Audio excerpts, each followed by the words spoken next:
Welcome to Sound Financial Bites. I am so glad all of you could be here, and I'm especially excited about our guest today, Michael Michalowicz, who's an entrepreneur behind 3 multi-million-dollar companies. He's the author of Profit First, The Pumpkin Plan, 6 other books.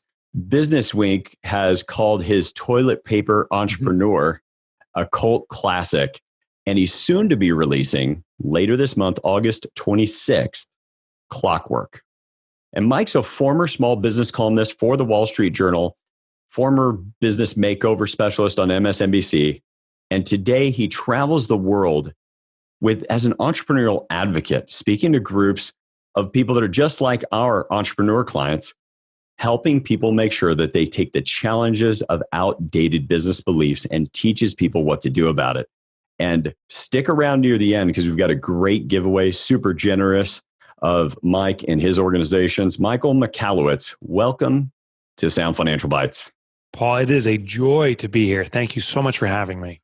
Well, I'm glad you could be here. And more importantly, I'm glad you were able to write everything you've been able to write about what business owners face. And I've got to tell you, I was first exposed to you while walking up the stairs at a resort in Cabo. Oh, that's an interesting story already. So I was walking up these stairs with a group of entrepreneurs I know, and they said to me, Paul, have you read this book, Profit First, by this guy named Michael something? It's a long last name. And I said, no, tell me about it. And they said, here's why you would love it. He's teaching business owners to do on their business balance sheet what I feel like you've taught us to do on our personal balance sheet, which of course, as soon as I hear anybody say there's some philosophical alignment with somebody else, I jump on it.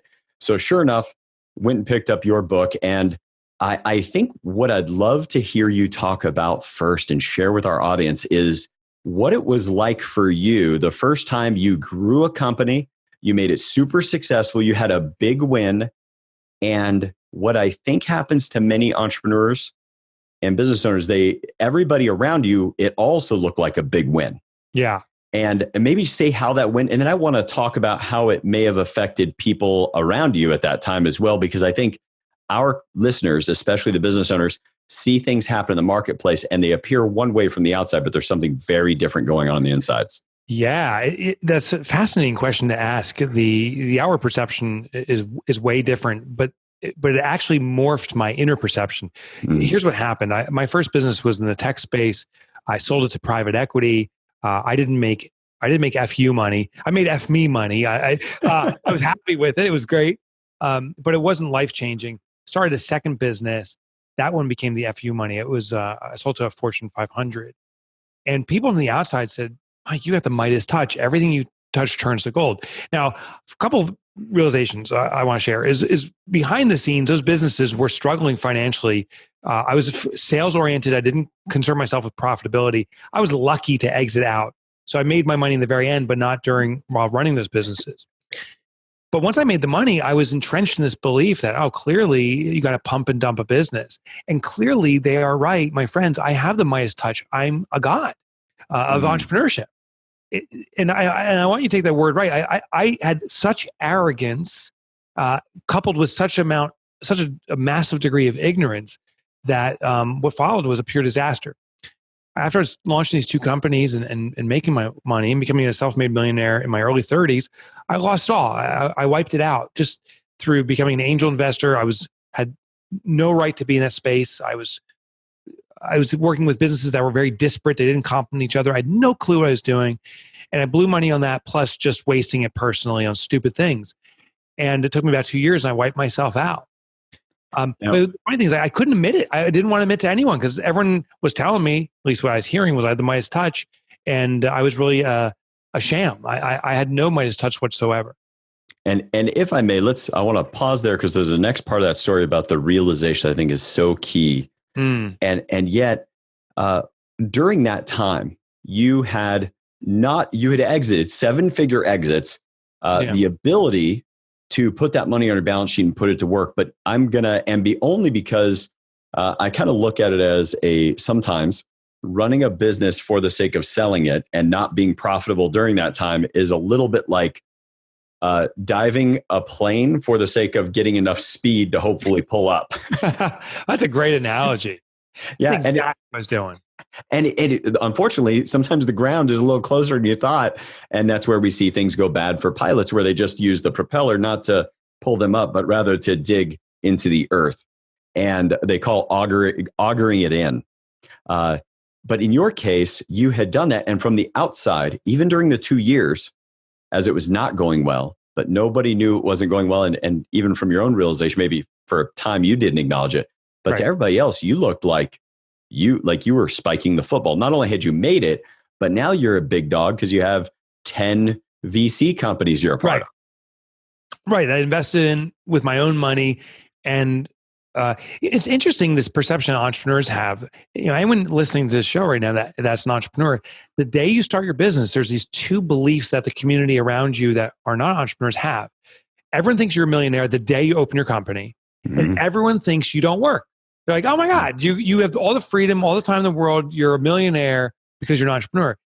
The sad reality is the reverse. Most entrepreneurs are impoverished beyond belief, and they work like insane hours, compromising every element of their lives except for work. Yes. And that becomes a trap. So we have this outside shell that we think we have to carry on and keep people believing in, but the reality is we're kind of dying inside. I call that entrepreneurial poverty. It's this strange form of impoverishment where the outside thinks we're so successful when really we're not. Yes, and it's and even the profit that people are earning, and we're going to get to that, and the profit first philosophy and a little bit of clockwork, but the idea that it's like there's all these expenses. I remember an advisor that works for us was pretty intimidated by a client that had a business that had $6-8 million of revenue. It was the first client he'd worked with that was that large, and I said, "Well, what does he make a year?" And he says, "Well, $250,000 a year." And I said, "Why would you treat him any differently than one of those executives you worked with that's making $200,000-300,000?" And I said, in fact, that $6 million of sales, $8 million of sales, depending on the year, his $250,000 of income is balancing on the knife's edge of a truckload of overhead. Yes. I call sales stress. That's the stress factor of a business, because you understand the more sales an organization makes, the more responsibility we have to deliver on those promises. People gave us money because they have an expectation in return. So $8 million of sales is $8 million of stress on the organization, responsibility for deliverables. And now this guy's making $250,000. Oh my gosh. I can only imagine what he must have felt like inside, the stress he was feeling. Yes, absolutely. Absolutely. So on the outside, everything looked like it's going great. You look like you've got it together. To everybody around you, as you put it, like whether you start a business, not everybody thinks you're rich and totally independent, even though you may have built a very gilded cage as a business owner. Many do. But tell me about your realization that when you finally came to grips after 2 successful exits, you're on cloud 9, you had the multiple slamming cars, you've got the house, all the stuff. Take me through what happened on Valentine's Day. Valentine's Day, Valentine's Day 2008, my accountant calls and he'd been doing my financial projections and stuff. And he says, "My professional opinion that you declare bankruptcy immediately." And it took the wind out of my sails. Even though I had seen, Paul, my accounts dwindling, the cash dwindling, I didn't have the mental acceptance of it. I was like, oh, it'll turn, kind of like that careening plane that I'm pulling up on. I'm like, it'll turn. But now I was exhausted. I couldn't turn it anymore. And I never declared bankruptcy, but I did embrace the consequences, which was I lost my house. I lost my possessions, the slamming cars. I lost everything. The only thing I didn't lose was my family. And I'm aghast that they didn't walk away from me. But they stood by me. Yeah. And that became the turning moment for me, that I had no understanding what entrepreneurship was. I wasn't Midas. I didn't have a Midas touch. And it was a restart. In retrospect, I'm actually very grateful for that moment. As brutal as it was, I never wish it upon anyone. I don't ever want to go through it again. But it tore out that arrogance, I hope, permanently from me. The Mm. ego was finally pulled away. And I said, okay, I'm just a human, and that's a good thing. Let's rebuild from here. And I hope I no longer have that ego or them better than others or this unbridled cockiness anymore. I think that's permanently gone. And it also put me into my life's passion. That moment I decided, what will I do now with my life? Because I'm restarting. And I said, you know what? I'm going to become an author. This is what I've always dreamed about one day. Well, today's the day. And that's the day I decided to become an author. And so that shifted you. You said, I'm becoming an author, I'm beginning to write, and I'm going to make sure other people don't have that same moment. Because it wasn't long after that, you came home and came clean to your family about all of it. And like, we have to, for lack of a better way of saying, we got to save this financial ship. Some stuff's got to go overboard. Oh, and it was a game changer. Yeah. I'm sitting at the dining room table that night, Valentine's Day, sharing with my family what problem I'd put us in. And my wife is sitting there. I'm crying. My wife is crying, stunned. My children don't know what to say. They're young. My daughter ran to her bedroom to grab her piggy bank and came running back to me and said, Daddy, will this help us? I'll support us. And if I think about it too much, I'll start getting emotional again. It was just devastating. And by the way, it wasn't like the next morning I woke up and said, all right, I'm fixing this. The next morning I started hitting the bottle. I went through 2 years of functional depression, and this is self-diagnosed. I actually never went through therapy, which I should have. But I became a drinker. I wasn't going out. I removed myself from any social setting. And I really struggled with this for a couple of years. So from 2008 to 2010, while I started becoming an author, it wasn't like this cruising, sailing success. I was really fighting through this challenge until, for a couple of years, until I finally owned my faults and really committed to a new me. Well, and I'll tell a little bit of that story on your behalf, if you're okay with it. Of course. The thing that stands out for me the most is that when she ran off to her room after you visiting all of this, you were first convicted like, oh my gosh, she has all rights to not trust me and be mad and go to her room because she's not going to be able to have her horses or not be able to have the vacations, whatever it is. And when she came back with the piggy bank, it was a very, I can't imagine what that emotional roller coaster was like, that at first you think my family's abandoning me and actually finding out that they're aligning behind you. But I encourage everybody, as you get a chance to either read or even listen to the audio. You are amazing on your audiobooks. That I would suggest every business owner watching that, because what I think you did for me and every business owner I've talked to, and the way you told that story, is you actually brought the heat close enough to people, like all of us who believe we're invincible. I mean, gosh, bless it. Entrepreneurs change the world. And yet this likelihood of success is really, really low. But somehow we think we're the exception and power through. And many of people get successful as entrepreneurs. But at the end of the day, we don't get present to how bad that moment can be. And your book does a great job of putting even an entrepreneur that's successful and profitable in the moment of humility you were in there, so that hopefully many others get a chance to avoid it. Yeah. I struggled to put it out there initially, and I didn't. I mean, it took me years to finally share because I was so ashamed and embarrassed of what I'd done. Well, it's like the 6th book till that story came out, right? Yeah. But here's what's interesting is once I started to share that, initially I started sharing on stage. It wasn't in a book until I realized the impactfulness of it. I thought people would feel pity for me or maybe sympathy. And I didn't want that. And that was one reason. And ego was still there. I didn't want to share it. But what I found is it brings about connection. So when I started sharing a story, people would come up and not say like, oh, I'm so sorry for you. They say, Mike, I want to share my story. I've been holding this in. So it became a gateway for other people to open up. And I was like, okay, I need to share this because we need to share this. We all have what I call now the piggy bank moment. We all have it. And maybe it's not finances. For many people it is. It could be family. It could be abuse. It could be there's so many dark periods that so many people face. And once we actually relieve ourselves of it, we can set the new course for our lives. I think it's so necessary to get that release. Well, and in just a moment, we're gonna have to take a quick pause here. But when we come back, what I want to ask you about is just generally speaking, why is it entrepreneurs have a hard time taking profit onto their personal balance sheet out of the business? and a little bit about the Frankenstein formula of GAAP. So we're going to get to that as soon as we come back from this break.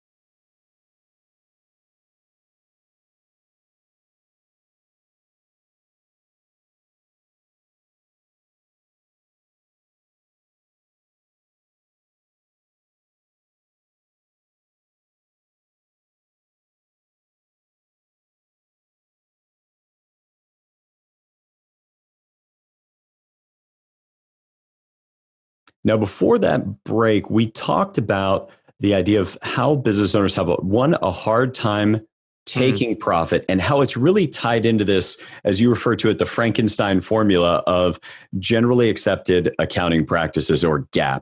Could you just pick up there and share with us just why is it owners struggle to just make their businesses profitable? That's the shit. I mean, I think the layperson would say, well, that's why I went into business. And yet why am I having a hard time with it? Because it's the last consideration, and it's not heralded in the media either, and it's not heralded in the books. I mean, if you think about entrepreneurship, everything seems to be gauged on sales. And what's your revenue like? The Inc. 500 or 5,000, whatever it is fastest growing sales, right? Many of those companies are really struggling with profitable, and I question how many are on the verge of bankruptcy. That's a horrible analysis, but that's what people use as a judgment. You look at the cover of Inc. magazine. Oh, Facebook has achieved $3-4 billion in revenue. Like, it's always this top line mentality. And that's rooted in the foundational formula we follow to profit, which says sales. The first thing we talk about is sales minus expenses equals profit. Here's what I found is human nature. When something comes first, it gets prioritized and focused on. Something comes last, it gets ignored or delayed. It's like the manana syndrome.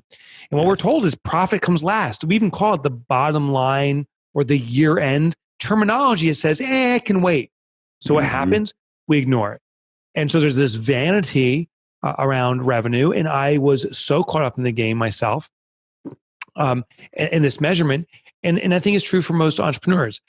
For me, the reality came when I was on the verge of bankruptcy and had to have a wake-up call. But very few entrepreneurs can see past this vanity metric. What I suggest, and you're mentioning the formula, the Frankenstein formula, I believe the traditional GAAP formula of sales minus expenses equals profit makes a Frankenstein-like monster. And if you've ever read the book, the story of Frankenstein is Dr. Frankenstein creates this subsequently monster, but reanimates human life. He does a miraculous thing. And that's what entrepreneurship is like. You create a business. That's pretty much miraculous. You bring something to life. But then, and very quickly, the monster becomes all-consuming. It takes all of Dr. Frankenstein's resources, energy to sustain this thing. And then the monster even turns on him and hunts him, ultimately destroying his whole family. I mean, the parallel is uncanny for so many entrepreneurs. We've had this miraculous event of bringing something to life, then it becomes all-consuming, and then it destroys us. That's why that formula I call the Frankenstein formula, because it tells us put our profit last. What I suggest is take your profit first. Sales minus profit equals expenses. And it's a simple flip of the formula. What happens now in practice is every time a sale comes in, we're immediately going to take a percentage of profit and hide it away. We're going to take our profit first. And now profit's no longer going to be last and ignored consideration. Profit is now a first consideration. It's above the line in the formula. And therefore, we achieve permanent profitability by doing this, as long as we stick with the process.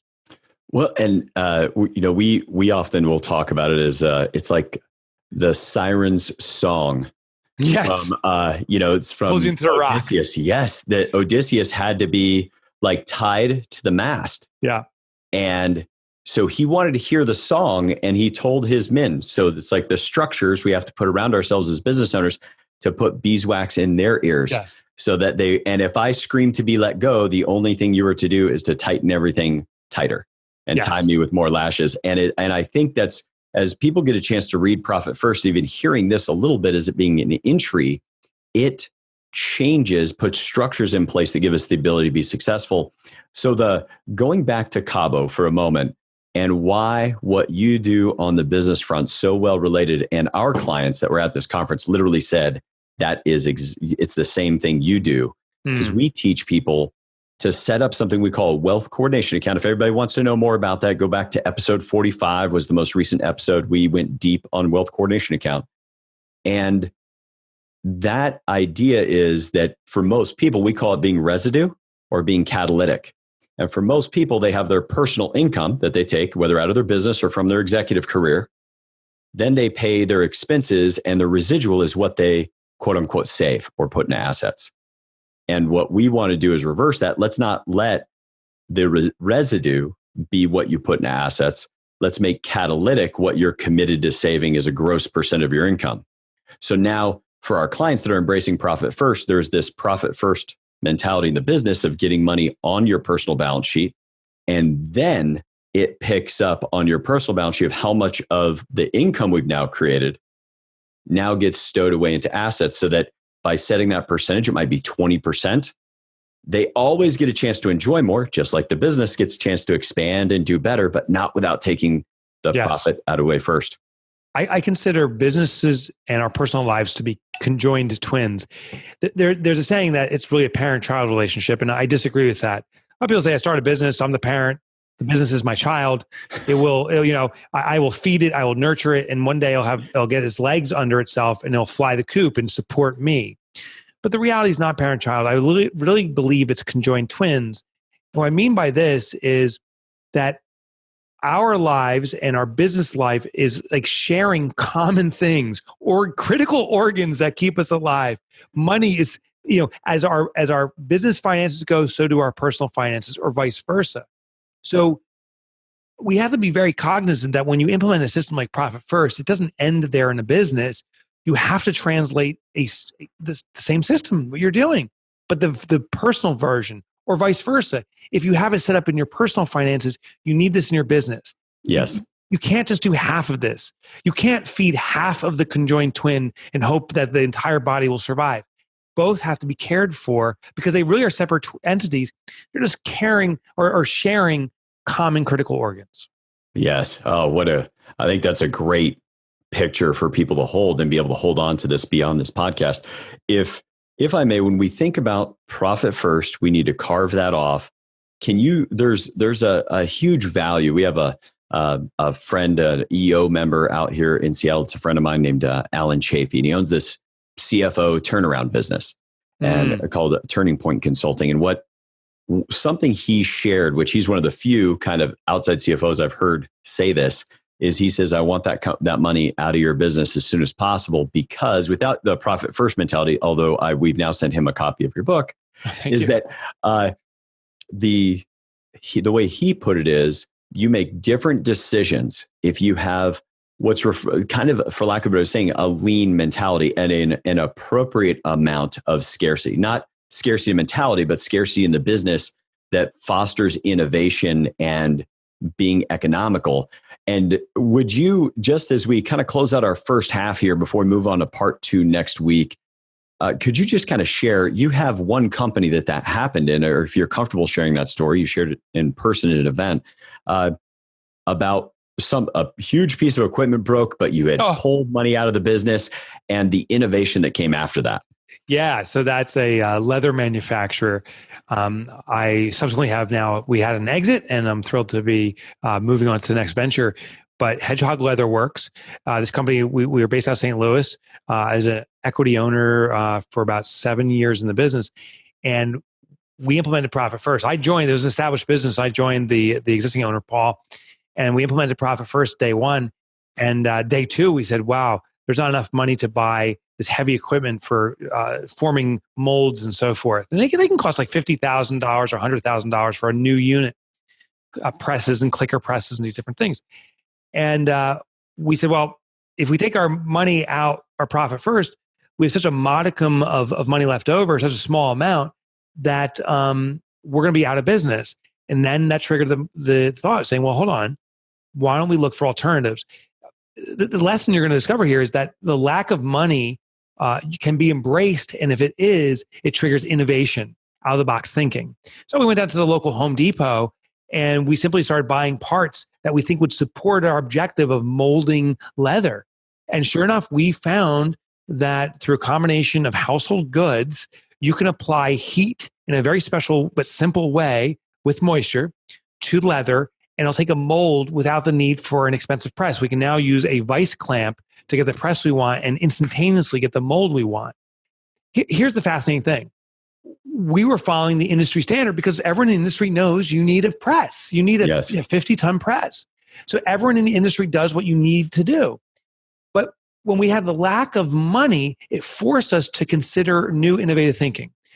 Our competitors, as far as we know, still do the old-fashioned $50,000 piece of equipment, and we're doing it for a few $100s of spare parts. We are so much more profitable. We are growing so much faster, and we can do it in such a smaller space, which generates more profit because we had to think out of the box. We're all told to think out of the box. I don't think it's a natural tendency. When you are forced to think out of the box, I think that is the better situation. And that's what happens when you take your profit first. Well, I loved that story because I've been able to share that with a few of our entrepreneur clients since you shared it with me. And I thought it's a true game changer that what we would do is actually be intentional and able to intentionally produce scarcity that fosters innovation. You told that you drew a parallel between that and the Apollo 13 mission. Yeah. But I don't remember the math, like how much they had spent to get everything working. So the research I did, I heard that they spent upwards of $50 million to create oxygen creation or, carbon dioxide filtration systems. The scrubbers. Yeah, the scrubbers. Tons of research and stuff went into this. And $50 million 40 years ago. Yeah. And then what happened was during the Apollo 13, it was a travesty of a mission, but those astronauts survived. The final part of their return to Earth, which was fraught with disaster, was that these scrubbers were failing. And so they were starving of oxygen. And the same team of engineers who created the original carbon dioxide filtration systems were given a task to create a new system with no money, because that was irrelevant now, and spare parts that was up on that capsule. And they figured out how to make these scrubbers out of like radio wire and tubes and so forth. And yeah, they leveraged some of the existing stuff there. But my point was this. Those engineers were given a $50 million budget and they spent every single penny. But that's not because they were greedy or because they of any other reason besides being just human. When we're just Pareto's principle at work. Yeah, we just expand and consume what's made available to us. So when they were given no time, no money, they found a solution. And what I said in that event is I'm not suggesting they should make scrubbers out of duct tape and whatever they found on that thing. But I suspect there's a way more economical and probably more reliable solution if they weren't given so much money. We should restrict the flow of money to spark innovation. And only once we have a proven concept, then use money to infuse the growth and success of that. Yes, very good. That's great. Well, let's leave everything else here for part 2 of this podcast. Let me make sure I share with everybody this great gift that you have for them. So as a part of his upcoming book, Clockwork, which we're going to jump into a little bit more in the next episode here, but I want you guys to be able to get a hold of what he's offered all of our listeners. That is, you go to sfgwa.com/clockwork. And that's going to take you straight to the Clockwork webpage where you're going to have giveaways of PDF worksheets from that book, videos of Mike and sharing with you about how to really fully apply and get this up and running inside of your business as quickly as possible. And really that you get the full utility out of that book. And one other special offer to all of our listeners, if you simply go out, give us an honest review on iTunes, take a screenshot of it, email it to us with your home address, we will send you a copy of Mike's latest book, Clockwork, so that you have that to be able to implement and bring into your business. and communicate to us with your home address, and we'll be sure that you have it waiting for you. It'll take a week or so to get to you, but we want to make sure that for those of you that are consistent listeners of the show, we get those reviews out there, and love to hear what you're getting out of the podcast. Also, don't hesitate to email us if there's topics and people that you'd like to hear us interview to bring you the greatest amount of value, because what we want is for this podcast to help you design and build a good life. Mike, thanks so much for being here. Thank you.